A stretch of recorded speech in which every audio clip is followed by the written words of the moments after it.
सत्यमेव विजयते। उत्तराखंड की आध्यात्मिक भूमि कैंची धाम, जहां श्रद्धा, शांति और साधना का वातावरण माना जाता है, वहीं 2 नवंबर 2025 को एक ऐसी घटना घटित हुई जिसने न केवल मानवता को झकझोर दिया बल्कि कानून व्यवस्था पर भी गंभीर प्रश्न चिन्ह खड़े कर दिए।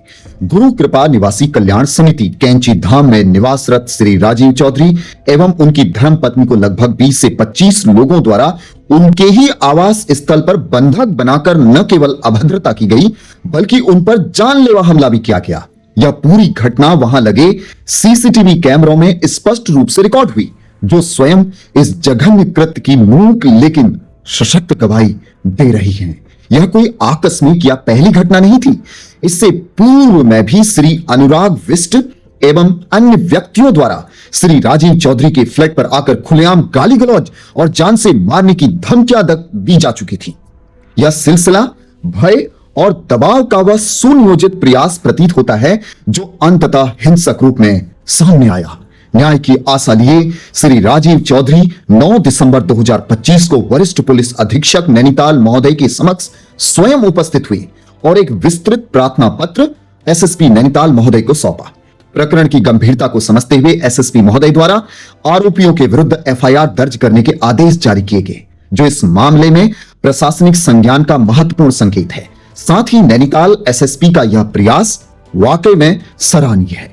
सबसे चौंकाने वाला और चिंताजनक तथ्य यह है कि कुछ माह पूर्व ही साथियों, इन्हीं आरोपियों श्री अनुराग विष्ट, श्री बिंदु झा, श्री सुमित खन्ना आदि के विरुद्ध पुलिस प्रशासन द्वारा भारतीय न्याय संहिता यानी बीएनएस की धारा 126, 135 और 135(3) के अंतर्गत कानून व्यवस्था बनाए रखने हेतु नोटिस जारी किए जा चुके थे। इसके बावजूद 2 नवंबर 2025 को इस हिंसक घटना को अंजाम दिया जाना कानून के भय के पूर्ण अभाव और संभावित संरक्षण की ओर इशारा करता है। अपने पत्र में श्री राजीव चौधरी ने यह भी उल्लेख किया है कि श्री बिंदु झा एवं श्री सुमित खन्ना द्वारा सोसाइटी की सार्वजनिक जगहों पर अवैध रूप से कब्जा किया गया है, जो न केवल सोसाइटी के नियमों के विरुद्ध है बल्कि अन्य फ्लैट स्वामियों के जो आवागमन का मुख्य मार्ग वहां पर है उसको भी बाधित करता है। इतना ही नहीं, 13 जून 2025 को संस्था के एक अन्य सदस्य श्री आलोक गोस्वामी की गाड़ी को जानबूझकर टक्कर मारने की घटना भी सीसीटीवी कैमरों में कैद हुई थी, जिसे भी अब तक न्याय की दहलीज पर गंभीरता से नहीं परखा गया है। पत्र में एक और गंभीर षड्यंत्र की ओर संकेत किया गया है। सोसाइटी के सामने स्थित सरकारी भूमि पर, जहां पूर्व में बिल्डर द्वारा अवैध रूप से 4 कमरों का निर्माण किया गया था, अब कुछ लोगों की कुटिल दृष्टि लगी हुई है। वर्तमान परिस्थितियों में उस संरचना पर अवैध कब्जा करने की नियत से सुनियोजित साजिश रचे जाने की आशंका भी सामने आई है। अब प्रश्न यह नहीं है कि घटनाएं हुई या नहीं, क्योंकि कैमरों ने सब कुछ देख लिया, सब कुछ रिकॉर्ड कर लिया और लोगों ने उसको देखा है।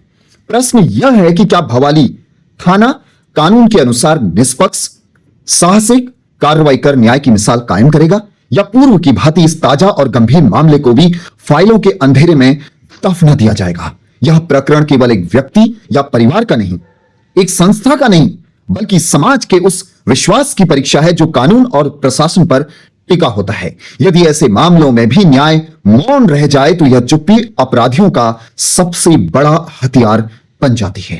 अब निगाहें भवाली थाने पर हैं। क्या न्याय बोलेगा या फिर सच एक बार फिर दबा दिया जाएगा?